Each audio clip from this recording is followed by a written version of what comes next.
नमस्कार, आदाब, सत श्री अकाल। न्यूज़ मोमेंट में आप सभी का स्वागत व खैर मकदम है। शुरू करते हैं राहत इंदौरी साहब के अशार के साथ। लगेगी आग तो आएंगे घर कई इज्जत में, यहाँ पे सिर्फ हमारा मकान थोड़ी है।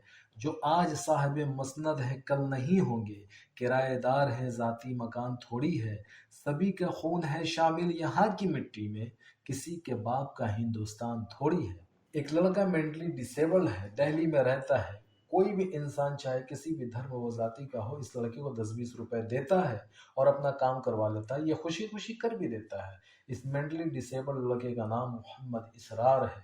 अभी 4 दिन पहले आपने सुना होगा कि भूख की शिद्दत शायद बर्दाश्त नहीं कर पाया और मंदिर में रखे हुए प्रसाद में से एक केला लेकर खा लेता है। और शायद भगवान भी, जिसकी हम पूजा व आराधना करते हैं, वो भी नहीं चाहता कि कोई भी मनुष्य, कोई भी इंसान इस धरती पर भूखा रहे। भीड़ इकट्ठे हो जाती है और इस मेंटली डिसेबल लड़के को बेरहमी के साथ चोर बताकर पीट पीट कर मार डाला जाता है। उस बच्चे के साथ गलत हुआ है बहुत। उसे मारना नहीं चाहिए था इतना जितना मारा उस बच्चे को।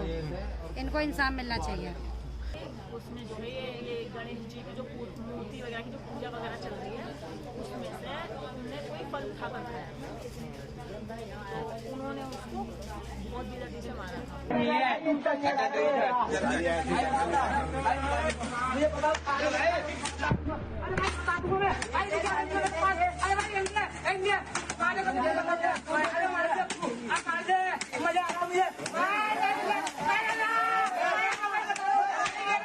जो मैंने सुना है अपने लौंडे के बारे में, दिनेश जी के मंदिर पे से प्रसाद उठाते ने था दी।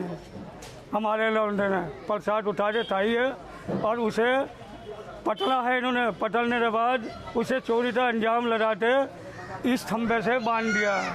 और बांधा कौन सी उससे, जिससे डीजे ब्लेड से उससे जतलते बांध दिया। बांधने के बाद उसे मारा इतना है बहुत, उसकी हड्डी पसली सब एक तल दी।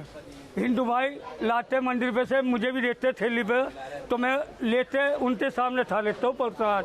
प्रसाद भगवान का हो या अल्लाह का हो, फेंकेलना नहीं चाहिए, उसे खाना चाहिए। तो इसी वजह से उसे भूख लग रही हो या प्यास लग रही हो, उन्हें प्रसाद उठा के खा ली तो वो चोर हो गया। उसे चोर पेटे मारा। मारना था, मारते एक दो जना मारने के बाद उसे 100 नंबर बुला दे, पुलिस वाले आते उठवा देते। मर्डर ऐसे नहीं मारना था जो बिल्कुल वो जान से मर जा। अच्छा नहीं करा मेरे भाई के साथ में, बहुत बुरा करा। ऐसे मारता नहीं है कोई, कुत्ता बिल्ली को नहीं मारता हो कोई। अच्छा नहीं लगता है ऐसा। गरीब को क्या मिला मार के, कुछ मिला? वो घर पे था, मैं प्रसाद बनाता हूँ मंगलवार का। तो मेरा लड़का, मैंने दूध लेने भेजा था, तो उसने बताया था पापा ऐसा था किसी चोर को पकड़ रखा है तो उसको मार रहे हैं। तो मैं फिर इसी दौरान फिर मैं वहाँ से घर से आया, आके मैंने देखा, मैंने यार ये बंदा तो मुझे मस्जिद के साइड का लग रहा है। तो फिर उसके बाद में मैंने देखा, तो उसके बाद बांधा होता तो जब था नहीं, पहले बांध बुंध के उन्होंने मार के छोड़ दिया। पहले ही बताया था कि चोरी की घटना थी, पर मुझे तो लगता नहीं वो बंदा ऐसा था। अगर उसको 10-20 रुपये भी दिया जाए तो वो जो मर्जी काम कर देता था। अगर उसको 10 रुपये दें ना तो पूरा घर का काम कर देगा वो, ऐसा था। मैं दिमाग से थोड़ा संतुलन उसका वैसा था अलग, कुछ भी काम करवा लो उससे। जहाँ मुझे कूड़ा बिनता रहता तो ज़्यादातर। एक केला खाने की इतनी बड़ी सजा? दरअसल ये एक केला खाने की सजा नहीं है, ये एक केला चोरी करने की सजा नहीं है। ये सजा उसे मोहम्मद इसरार होने की मिली है। ये हुकूमत सच तो ये है कि इस देश को नफरत की आग में जलाकर ख़त्म कर देना चाहती है। सच पूछिए तो आज बहुत से मुसलमानों को ऐसा लगता होगा कि उनके पूर्वजों ने ये देश चुनकर बहुत बड़ी गलती कर दी, शायद जहां आज सांस लेने पर भी पाबंदी लगाई जा रही है। शर्म है कि आज भी हुकूमत के कुछ लोग मोहम्मद इसरार के हथियारे को सही बताने और बचाने की कोशिश कर रहे हैं। मोहम्मद इसरार नाम था उसका गुनाह सिर्फ इतना था कि दिल्ली के एक मंदिर में उसने प्रसाद खा लिया था, और प्रसाद में भी क्या, केला खा लिया था। मगर उसके बाद एक भीड़ ने उसे खंबे पर बांधा।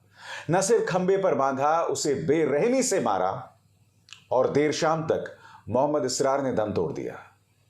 क्या गुनाह था उसका? उसने सिर्फ एक केला खाया था।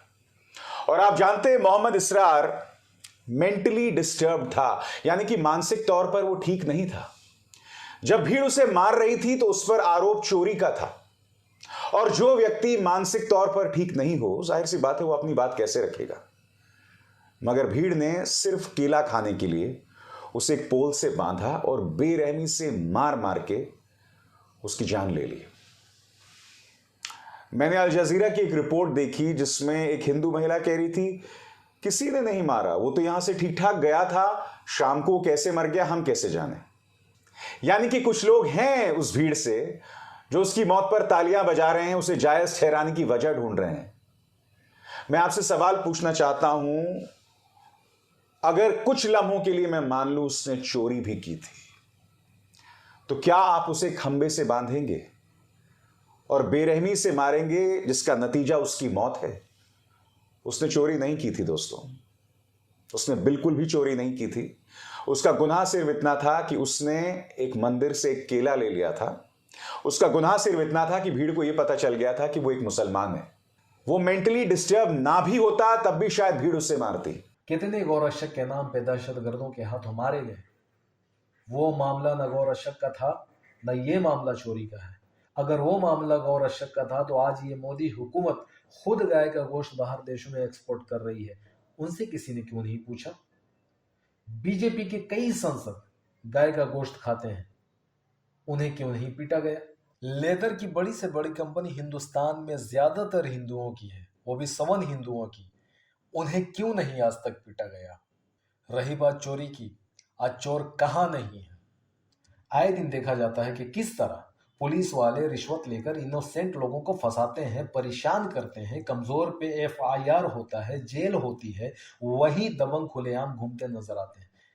एक वकील पैसे लेकर झूठ को सच बनाता है, उसे इस बात से लेना देना नहीं कि कौन सच्चा है कौन झूठा है।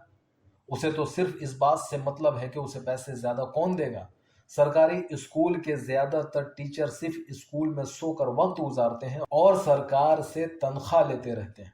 घरों में इलेक्ट्रिसिटी बिल बचाने के लिए लोग तरह तरह के उपाय करते हैं। कोयला व लोहा माफिया बिना नेता मंत्री सीआईएसएफ और पुलिस वालों के शामिल हुए बिना अपना काम नहीं कर सकते हैं।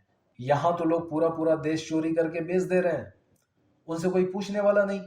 अगर हकीकत के आईने से समाज के लोगों की ईमानदारी को देखेंगे तो आप आज सोचने पे मजबूर हो जाएंगे कि चोर कहां नहीं है। इसलिए यहाँ बात चोरी की नहीं है, बात है मुसलमान होने की।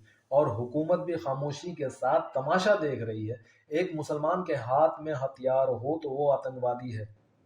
बिल्कुल है साहब, वो आतंकवादी है। सवाल मुसलमान के हाथ में हथियार होने का नहीं है, किसी के हाथ में भी हथियार हो तो वो आतंकवादी है। सजा सबकी बराबर है। अगर इंसाफ बराबर हुआ होता तो आज ये तस्वीर हमें देखने को नहीं मिलती। करीब लगभग 18-20 साल से रह रहे हैं, बिल्कुल आमने सामने। हमने तो कोई ऐसी बात नहीं देखी उसके अंदर। ये 4 बहन हैं, 4 बहनों का एक भाई था। अब उसको मान लो अगर उसने कहीं मूर्ति में से अगर एक केला उठा के खा लिया, अब उसको तुमने मार भी दिया, फिर ये कह रहे हो कि उसने चोरी की है, फिर उसको कह रहे हो कि दिमागी संतुलन उसका कम था। ऐसा कुछ नहीं है, बस उसे मारना था। क्या मारना था, क्या सोच के कि मुसलमान समझ के, बस, और कुछ नहीं। एक केले की क्या है, केला कितने का होगा बताओ। अब उसके ऊपर उसे इतना मारा भी, उसके ऊपर फिर चोरी का इल्जाम भी लगा रहे हो, ये बात ठीक नहीं है। चोर होता ना तो मोहल्ले पड़ोस भी किसी के यहाँ चोरी करता है, ऐसी बात नहीं है। हद तो यहाँ तक बढ़ गई है कि अब संसद में भी मुसलमानों को गाली गलौज किया जा रहा। आपको कुंवर दानिश अली का मामला याद ही होगा, और जिसने ये शर्मनाक काम किया है वो बीजेपी का सांसद है। उग्रवादी सिरे ले रहे हैं, उग्रवादी बोलने भी तो कभी खड़ा होगा, ये बता रहा हूँ। उग्रवादी आसानी के साथ घूम रहा है। सोचिए अगर यही काम कुंवर दानिश अली ने किया होता तो आज क्या हुआ होता। क्या हम सारे सेकुलर लोगों को एक होकर अपने जिंदा होने का सबूत नहीं देना चाहिए, जबकि लड़ाई आर पार की हो चली हो, जहां एक तरफ कातिल के हाथ में हथियार है और हुकूमत खामोश है और मजलूमों को इंसाफ भी नहीं मिल रहा है। तो ऐसे में मजलूम क्या करें? क्या उन्हें सेल्फ डिफेंस के लिए अपने हाथों में हथियार नहीं उठाना चाहिए? अगर कातिल के हाथ में हथियार होगा तो सेल्फ डिफेंस करने के लिए भी मजलूम के हाथ में हथियार होना चाहिए। मैं जानता हूं कि यह संविधान के खिलाफ है, लेकिन जो हो रहा है वो क्या है? वो भी तो संविधान के खिलाफ है। ये हुकूमत तो संविधान तक बदलने की कोशिश कर रही है। अब ये बताएं कि क्या ये संविधान के खिलाफ नहीं है? हम सेकुलर लोगों को एक होना होगा, एक साथ मिलकर ऐसे तमाम दहशतगर्दों को फांसी पर लटकाना होगा, चाहे वो किसी भी धर्म, किसी भी जाति का हो। याद रहे, दहशतगर्द सिर्फ हथियार से हमला करे वो नहीं, बल्कि जो जबान से कर रहे हैं वो भी है, सोशल मीडिया पे मिल जाएंगे। इन सब को फांसी पे लटकाना होगा। आज इस मेंटली डिसेबल्ड मोहम्मद इसरार को जिस भीड़ ने मारा, क्या वो दहशतगर्द नहीं है? क्या उनसे समाज में दहशत नहीं फैल रहा? क्या जिन्होंने उस बच्चे को पीट पीट कर मारा, अपने आप से आप सवाल पूछ करके देखें, अगर ये आपका बेटा, आपका भाई, आपका भांजा, आपका भतीजा होता तो आपको कैसा लगता? क्या तब भी आप खामोश रहते हैं? क्या तब भी उन पीटने वाले दरिंदों को आप बचाते हैं? उन सबको सजा मिलनी चाहिए, और सजा सिर्फ एक, वो है फांसी। तब कहीं ये देश बच पाएगा, वरना ये देश की खूबसूरती आज खतरे में है। और ये हमारी जिम्मेदारी है कि हम ऐसी हुकूमत बनाएं जो इस देश की खूबसूरती को बचा सके, संविधान की ना सिर्फ हिफाजत कर सके, बल्कि संविधान पूरी तरह से जो बाबा साहब ने दिया है उसे लागू कर सके। जय हिंद,